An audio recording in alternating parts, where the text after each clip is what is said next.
Hablar un ratito y ya está en comunicación telefónica con nosotros Javier Andrade. Javier Andrade es legislador porteño, es legislador de la ciudad de Buenos Aires en este momento, pero además es candidato a sexto diputado nacional por la ciudad de Buenos Aires por Unión por la Patria. ¿Cómo estás, Javier? Juan Martín Ramos Padilla te saluda desde Radio Caput y me acompaña Luciano Gara. Bueno, ¿qué tal, Juan Martín? Buen día a vos y a Lucía. Y bueno, gracias por comunicarse y por esperar la posibilidad de que podamos concretar la entrevista también. No, gracias a ustedes por atendernos. Sabemos que estos son días ajetreados para ustedes. Y quería arrancar esta conversación preguntándote por algo que sé que venís trabajando y que me pareció muy interesante. Porque, claro, en la ciudad de Buenos Aires, sobre todo, y más si uno mira las tapas de los grandes medios de comunicación, de los diarios más masivos, uno a veces se encuentra con preocupaciones vinculadas a los automovilistas, ¿no? Es decir, el caos del tránsito que hay cuando algún sector determinado se manifiesta y estas cosas que capaz pueden llegar a complicarle, si se quiere, entre comillas, la vida a alguno que dice, llego un poquito tarde al trabajo, pero vos planteas algo en estos días que tiene que ver con los que no nos manejamos en auto, con los que no tenemos un auto y andamos caminando por la calle, que tiene que ver con las veredas porteñas, y veo que lo tenés bastante estudiado, así que quisiera arrancar por ahí. ¿Qué pasa con las veredas de la ciudad de Buenos Aires?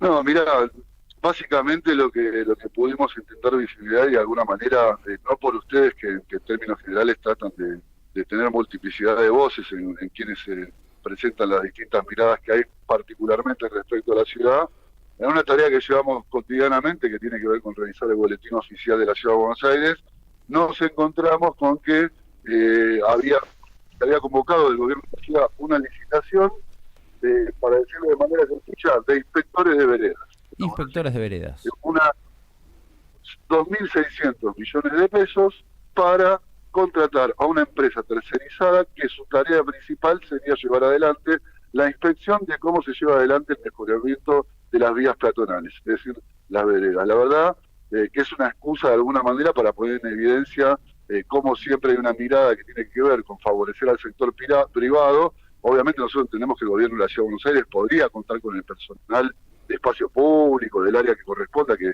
inclusive es el área que convoca a la licitación de espacio público, en cabeza de Clara Muccio, de tener sus propios inspectores y hasta inclusive la posibilidad de, bien, nosotros no estuvimos de acuerdo con lo que tuvo que ver con la Escuela del Futuro, que era que los pibes vayan a tener prácticas laborales porque eran medio engañosas y finalmente los mandaban o a lavar platos a un hotel o a hacer las camas de alguna habitación. Digamos, la realidad que hasta se podría haber fomentado en este caso la posibilidad de que universitarios, estudiantes universitarios e inclusive hacer una gran convocatoria si hace falta la posibilidad, y existe la posibilidad de contar con una erogación de 2.600 millones de pesos, de convocar o actores del Estado, agentes del Estado propio, o hacer una convocatoria para tener alguna política activa en términos de empleo. Lamentablemente, una tercerizada para que controle a otra tercerizada, que es la que realiza las vías peatonales, y que, bueno, concretamente, después de ver esta convocatoria de licitación, apareció otra que era por 16.000 millones de pesos para hacer mejoramientos en vías peatonales. Y todo esto uno no puede esconder ni dejar de sospechar también, quiero ser serio con esto, porque estamos trabajando en la posibilidad cierta de ver cómo se enlaza todo esto en el marco de una campaña presidencial, y entendemos que los recursos son algo fundamental, que inclusive mismos actores de Juntos por el Cambio le reclaman a Rodríguez Larreta y hacer campaña con recursos de la Ciudad de Buenos Aires, ¿no? Bien, o sea que eso es algo que están estudiando, que están investigando. Sí, estamos trabajando sobre las empresas que hace muchos años vienen prestando servicios en materia de veredas, y bueno, esperamos de acá a la semana que viene poder encontrar alguna línea de trabajo que de verdad ponga blanco sobre negro sobre cómo se llevan adelante las licitaciones, y hay trabajos previos, no solo el que estamos haciendo ahora, sino que por otros compañeros del bloque y compañeras estamos viendo de consolidar un trabajo que nos lleve a algún punto concreto para ver qué día en materia legislativa, y si supera lo legislativo, ver cómo podemos abordar el tema si hace falta la vía judicial, obviamente. Claro. Vos sabés, Javier, que ayer comentábamos en este programa que nosotros tratamos siempre de tener una mirada lo más federal posible. A veces también en materia de comunicación se le da un poco más de visibilidad a la ciudad de Buenos Aires que a otras provincias, pero la verdad es que estamos en un momento en el cual vale la pena poner el foco en la ciudad de Buenos Aires y sobre todo en el Poder Ejecutivo porteño, porque justamente el jefe de gobierno de la ciudad, Horacio Rodríguez Larreta, es uno de los posibles presidentes de la nación, si lo llega a favorecer el resultado electoral de octubre, ¿no? Entonces, en ese sentido, vale la pena estudiar no solamente lo que dice, no solamente sus propuestas de campaña, sino cómo es él en la gestión y cómo es él administrando. Entonces, quería preguntarte también un poco esto, digamos, ya ampliando lo que nos contabas de estos 2.600 millones de pesos para los inspectores de veredas. Digo, en términos generales, ¿qué nos podés contar a partir de la información que tenés vos con tu trabajo como legislador acerca de cómo se administran los recursos en la ciudad de Buenos Aires por parte del Ejecutivo? Bueno, la realidad es que Rodríguez Larreta ha logrado instalar blindaje mediático de por medio, porque es muy difícil que las fuerzas políticas de la oposición puedan tener la posibilidad de visibilizar cuestiones que tengan que ver con la gestión del gobierno de la Ciudad de Buenos Aires, una idea de jefe de gobierno eficiente.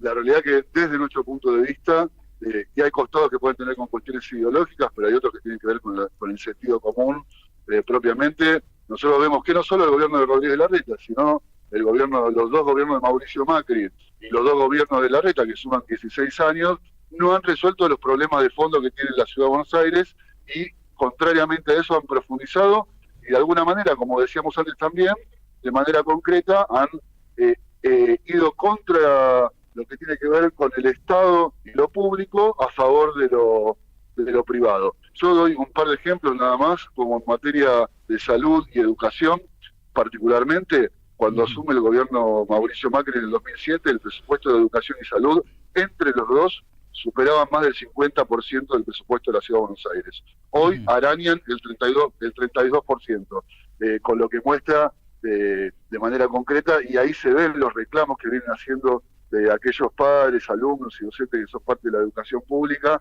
desde ratas a problemas de infraestructura, y ni hablar del problema más grave que tiene con las vacantes en la Ciudad de Buenos Aires, que son cerca de 70.000 actualmente, y básicamente radican en el sur de la ciudad. Y ahí voy al planteo de modelo desigual concretamente que existe en la Ciudad de Buenos Aires, y cualquiera que la transita, y uno que lleva adelante la militancia en este distrito, a veces arranca o por la 1114, en el Bajo Flores, o por la Villa 20 en Lugano, la 2124 en Barracas, y termina en una actividad en Colegiales o en Palermo, y se da cuenta de la diferencia abismal que existe entre el norte y el sur de la ciudad, y también los indicios particulares que tienen que ver con índices de mortalidad. Si bien el promedio en la Ciudad de Buenos Aires es alrededor del 6%, en la mortalidad en el sur de la ciudad llega casi al 10% y alcanza niveles, y esto no es por estigmatizar a ninguna provincia, de provincias que no cuentan con los recursos que tiene la Ciudad de Buenos Aires.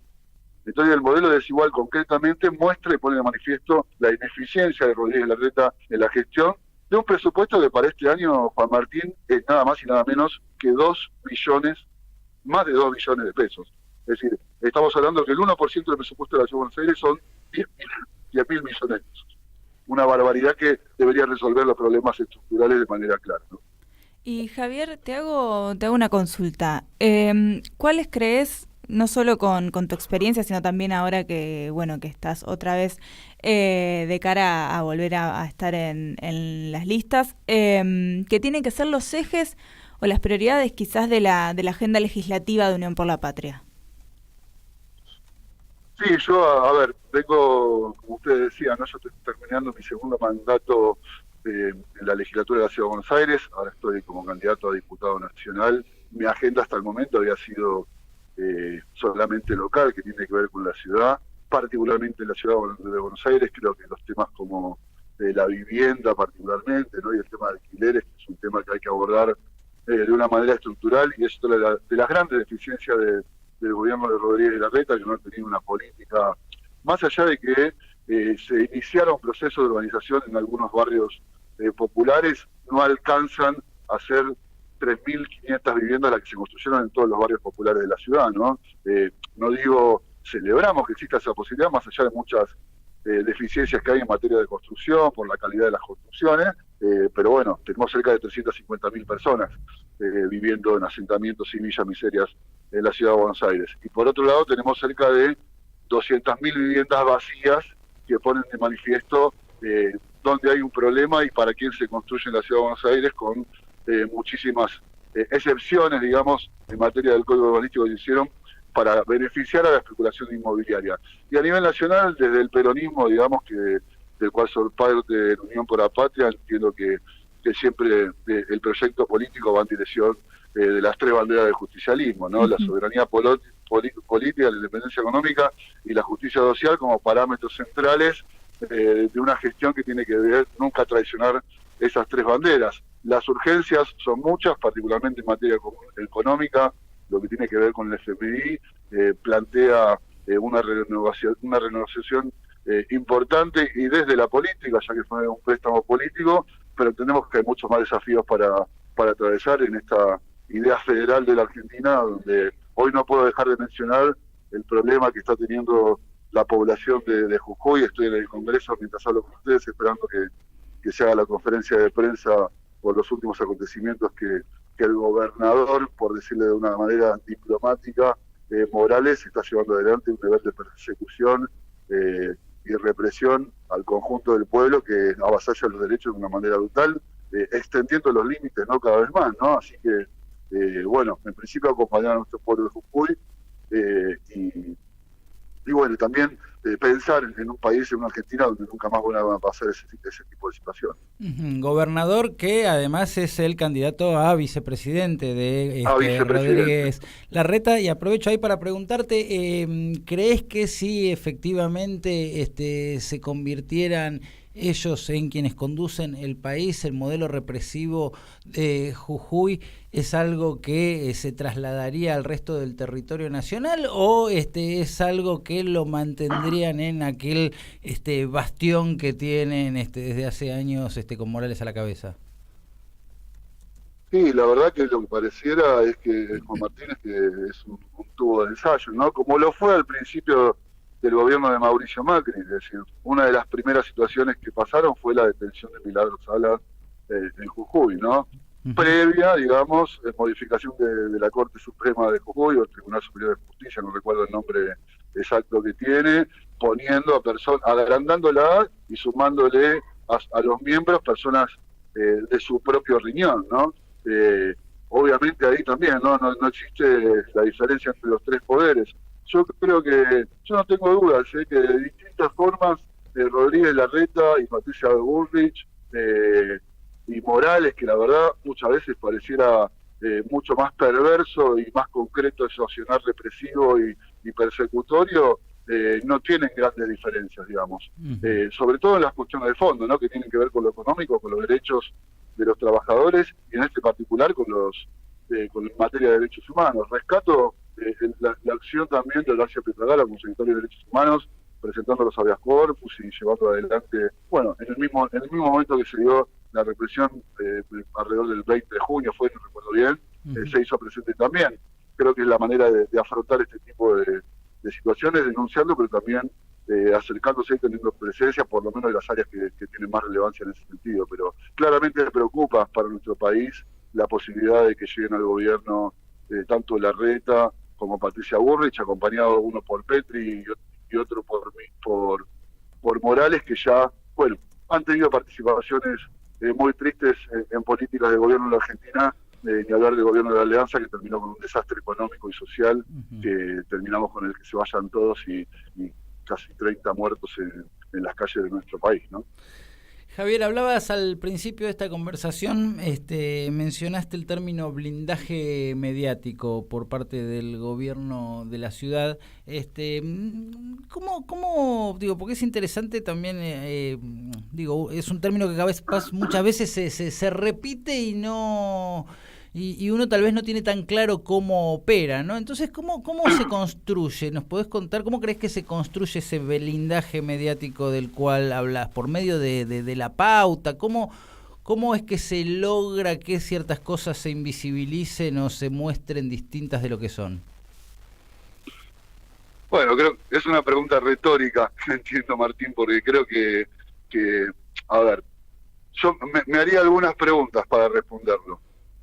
Nosotros hace 10 días estuvo el jefe de gabinete de la Ciudad de Buenos Aires rindiendo cuentas en la legislatura de la legislatura de su gestión. Uh-huh. ¿Ustedes pudieron enterarse de que sucedió eso? No. Siendo informados y todos, ¿no? Llevando adelante una tarea periodística. De la legislatura, yo creo que obviamente puede haber compañeros más visibles o compañeras más visibles que otros. Yo les puedo garantizar que del frente de todos, hoy Unión por la Patria, tenemos proyectos que abarcan de manera estructural los problemas más graves de la Ciudad de Buenos Aires con propuestas, digamos, ¿no? Uh-huh. Financiamiento, ley de financiamiento educativo, proyecto de laboratorio público de medicamentos presentado en el marco de la pandemia y pensando en el conjunto de la ciudad y lo que se puede resolver, ley de impuesto a la vivienda ociosa para estas viviendas que te comentaba que estaban vacías, una inmobiliaria pública para que se puedan poner en oferta los inmuebles que tiene el Estado de la Ciudad de Buenos Aires y todos aquellos que pretendan conseguir algún beneficio, digamos, también, para también incidir en que el mercado no sea el que define el valor del precio de los alquileres, una ley de emergencia habitacional por cuestiones que hay en los barrios como la Comuna 3, Barracas, La Boca. Bueno, todas estas cosas no pasan y no se saben porque es prácticamente imposible visibilizar estos temas. Ni propuestas, ni reclamos. Y soy sincero y por eso siempre agradezco a Radio Caput, porque es una de las radios que uno puede contar con los dedos de la mano, uno de los medios que se preocupan por tener esta diversidad de voces que planteabas en tu presentación. Yo me he encontrado convocado para hablar del jefe de gobierno de la ciudad en set de televisión, que parecieran muy cercanos también al kirchnerismo, que muchas veces han tirado al kirchnerismo, o algún otro medio radial, y cuando llegó el momento de hablar de la reta, o prácticamente me cercenaron la participación, o me desviaron el tema a temas nacionales, o temas que tienen que ver con precios.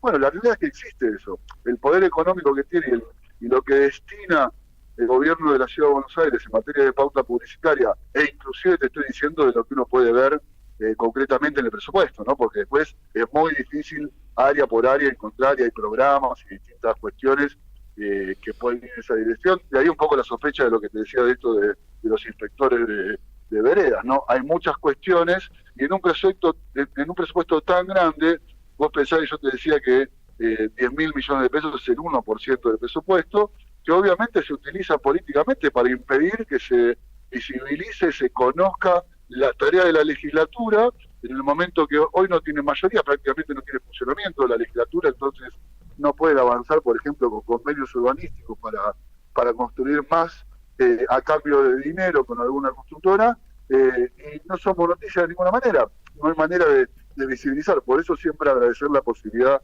de poder comentarlo, pero creo que es voz populi, ¿no? Lo del blindaje mediático que existe e invisibiliza los problemas de la Ciudad de Buenos Aires y sí pone en valor cuando se mejora una plaza o se pinta por afuera un hospital, ¿no? Pero cuando uno profundiza ve que de verdad los problemas persisten.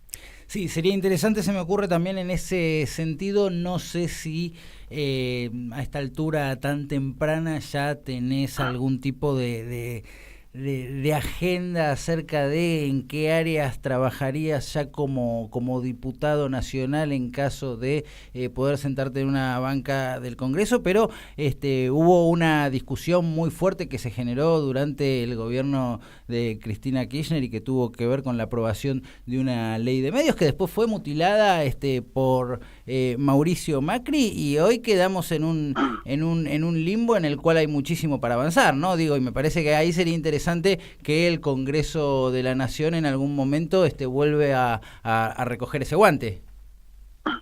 Comparto plenamente una ley no solo presentada y trabajada en el Congreso, sino trabajada en términos federales. Recuerdo muy bien los distintos encuentros que se hicieron a lo largo del país, que constituyeron una masa crítica y una generación de conciencia importantísima en la relevancia que tiene que ver la comunicación en materia de derecho social y derecho humano, por ende, y creo que es algo que hay que volver a tomar, entendiendo la coyuntura y el momento político para no llegar a un fracaso y sin poder conseguir una nueva victoria, porque ya se consiguió y se aprobó, y después nos encontramos con esta situación entre las grandes empresas monopólicas y la justicia, ¿no? Que en la ciudad de Buenos Aires lo pudimos ver claramente cuando el grupo de los Huemules, del cual participaron el jefe de fiscales de la ciudad, su papá, Maíquez, el ex ministro de Seguridad y Justicia de la ciudad, Marcelo de Alessandro, convocados por el grupo Clarín junto a agentes de inteligencia y todo eso.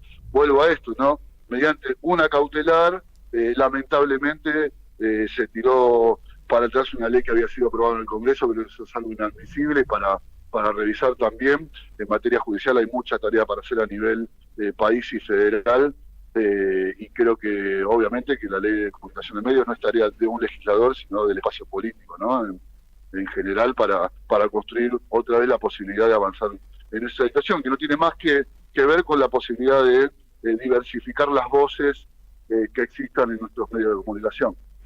Y Javier, ¿cómo ves, y te hago una doble pregunta quizás, ¿cómo ves a Leandro Santoro como candidato en la Ciudad de Buenos Aires? Y también, ¿cómo ves a Unión por la Patria en general, ¿no? En este camino hacia las PASO. Perdón, se entrecortó, ¿me podés volver a repetir? Sí, obvio. ¿Cómo ves a Leandro Santoro en la Ciudad de Buenos Aires? ¿Cómo lo ves como candidato? Y ¿cómo ves a Unión por la Patria ya más general de cara a las PASO? Mirá, la realidad es que creo que tanto a nivel nacional como en la Ciudad de Buenos Aires hemos logrado desde el peronismo una lista de habilidad con diversidad también de actores y políticas y distintos frentes, distintos partidos que convocan el frente. Creo que Leandro Santoro es un muy buen candidato que ha tomado una visibilidad importante y que, bueno, de hecho se viene trabajando desde el espacio político del Frente de Todos, hoy Unión por la Patria. Tuvimos todo el año 2022 trabajando en un diagnóstico concreto de la ciudad de Buenos Aires, encabezado por Mariano Recaldo. Lo pudimos plasmar en un libro que es una ciudad para pocos, que después resultó en un programa de gobierno que seguimos trabajando, digamos, con las principales líneas que son las que veníamos conversando recién con ustedes. Creo que el desafío es grande. Leandro Santoro es un muy buen candidato y está llevando adelante un inicio de campaña que la verdad entusiasma al conjunto de la militancia y que puede dar un debate cierto y poner blanco sobre negro sobre los modelos de ciudad que planteamos nosotros y lo que plantea el oficialismo. Así que en ese sentido estamos trabajando. Vale celebrar también que nuestra compañera Paula Penaca encabeza la lista de diputados nacionales, ha tenido una tarea muy importante en el Congreso que tuvo que ver inclusive con el aporte de poder sancionar la ley de moratoria nuevamente para que nuestros adultos mayores puedan jubilarse, y después también Matías Lames, ¿no? que ha tenido una gestión en el Ministerio de Turismo que también acercó alguna posibilidad a muchos argentinos y argentinas de poder alcanzar algún destino turístico. Así que creo que tenemos candidatos competitivos en una ciudad muy compleja, pero la verdad que es mucho para trabajar y para hacer, y esperamos que lleguemos a la posibilidad en principio de acceder a un balotaje y tener el gran desafío de disputar cara a cara con el oficialismo, el macrismo en la Ciudad de Buenos Aires, y que se pueda establecer esa confrontación y que saquen conclusiones nuestros ciudadanos y ciudadanas. Javier, vos sabés que recién la mencionabas a Paula Penaca, y a lo largo de este año, tanto a ella como a vos, los hemos visto varias veces en movilizaciones que se hacían buscando romper la proscripción de Cristina Fernández de Kirchner, ¿no? Y por otro lado, teniendo en cuenta que la mayor parte de nuestra audiencia está pensando en votar a Unión por la Patria, según los mensajes que siempre vamos recibiendo. Si nos encontramos con que hace algunos meses, bueno, había una claridad de, bueno, todos con Cristina, y hoy hay muchas personas de las que nos están escuchando que están pensando en votar a Unión por la Patria, pero algunos se inclinan por votar la opción de Massa presidente y otros se inclinan por votar a Grabois presidente, ¿no? Ambas fórmulas te tienen a vos, tienen la misma lista de diputados en el caso de la Ciudad de Buenos Aires, en los otros distritos también, pero quería preguntarte respecto a este punto concreto. ¿Vos recomendás alguna de las dos listas al votante de Unión por la Patria? ¿Considerás que es indistinto, pero que lo importante es votar al frente electoral? ¿Qué nos decís al respecto? Bueno, primero resaltar lo que planteaste al principio, ¿no? Estamos imposibilitados desde el peronismo votar a quien queríamos votar, que era Cristina Fernández de Kirchner. Es decir, toda esa campaña que vos planteabas de Cristina 2023, que existió ese plenario en Avellaneda, en provincia de Buenos Aires, y que después nosotros también pudimos hacer uno de Capital en el Club Ferrocarril Oeste, lo que planteaba era la intención concreta de que sea quien presida la fórmula presidencial Cristina, y la idea de proscripción que lamentablemente llevan adelante, ¿no?, mediante el lawfare, el poder económico, el poder político y obviamente el poder judicial o el partido judicial, como bien lo caracterizó Cristina.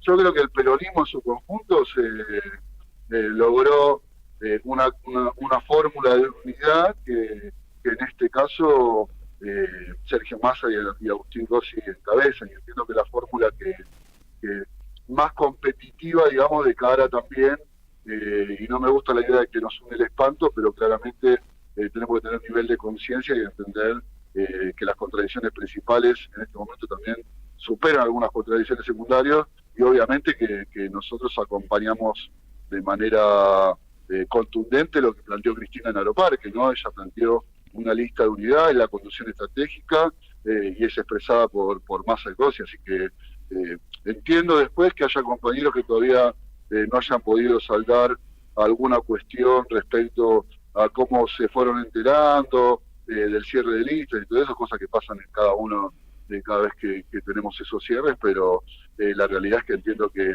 para competir y tener posibilidades de gobernar el país, la lista que acompañamos es esa. No estoy con esto desde ningún punto de vista, no poniendo de relevancia la expresión de Juan Grabois, digamos, sus compañeros que son parte de la lista de unidad también en nuestro distrito. Itaí Hamann está como cuarto diputado y Vicky Freire es esta legisladora en la Ciudad de Buenos Aires, pero bueno, en ese sentido, como el peronismo ordena, nos encolumnamos ante la candidatura de Sergio Massa y el Chivo Rossi. Y Agustín, una de las cosas que estamos viendo también últimamente es que en alguna de las provincias en las que desdoblaron, la cantidad de gente que fue a votar no fue quizás la que se esperaba. ¿Es algo que ustedes están viendo, algo que les preocupa? Vi algunos spots de la Dirección Nacional Electoral sobre la importancia de ir a votar. ¿Creen que hay que volver a recalcarlo ante la posibilidad de que la gente quizás no asista de la misma forma que lo hacía años anteriores? Sí, claramente hay que convocar. En la Ciudad de Buenos Aires, habitualmente la convocatoria a votar, si bien en la última elección también hubo gente que no votó, y de hecho tuvimos una tarea, digamos, de poder focalizar parte de la campaña en ese sentido, pero dada la experiencia que viene pasando en todo el país, creo que es algo a prestarle atención. No lo mencionamos a lo largo de la entrevista, ¿no? En la Ciudad de Buenos Aires tenemos una complejidad aún mayor, ¿no? Que es esta concurrencia entre dos sistemas de votación, ¿no? Que lamentablemente creo que va a traer muchas complicaciones. Ayer hubo una prueba en la justicia simulando, digamos, ¿no? Porque, a ver, yo para que los que nos escuchan lo tengan claro, vamos a tener los candidatos nacionales en boleta, la boleta tradicional de papel, y a la vez concurrentemente se va a votar a través de la boleta única electrónica con una máquina, como pasó en Jujuy, como pasó creo que en Chubut también, o en Neuquén, no recuerdo bien ahora, en Santa Fe. y la verdad que va a traer un problema muy grande. Se está estimando que alrededor de 7 minutos puede llegar a tardar cada votante, porque tiene que entrar, ir a sacar, votar primero una de las formas, con la boleta, supongamos, de papel, después ir a la máquina, votar otra vez, y eso, la verdad que si un padrón, una mesa tiene aproximadamente 350 electores, puede llegar a estar, no sé, hasta las 10 de la noche, si fuesen 7 minutos, y van, no los 350, pero 250, 280. La realidad que va a ser un problema también eso, ¿no? Y obviamente muy preocupados por la cuestión de transparencia y cómo se llevó adelante la contratación. Hay 2 tipos de máquinas, porque la empresa no alcanzó a tener todas las máquinas iguales, digo, nada, muy compleja la situación, esperemos que se pueda llevar adelante de la mejor manera, pero vemos algún problema en ese sentido, ¿no? Que fue parte de la interna también de Juntos por el Cambio de la Ciudad, ¿no? Porque era un pedido del espacio de Lustó, que se negaba a Jorge Macri, y en la legislatura, por ejemplo, en estas cuestiones que decía antes, yo me encargué de citar al Instituto Electoral, que por primera vez interviene en las elecciones, porque recién hace un par de años que tenemos un código electoral propio en la Ciudad de Buenos Aires, y ni siquiera pudimos traer al instituto que por primera vez interviene electoralmente, y cuando digo interviene es el que lleva adelante la licitación de la votación, el que lleva adelante los padrones de ciudad, y bueno, no hemos tenido oportunidad porque obviamente no trasciende, ¿no?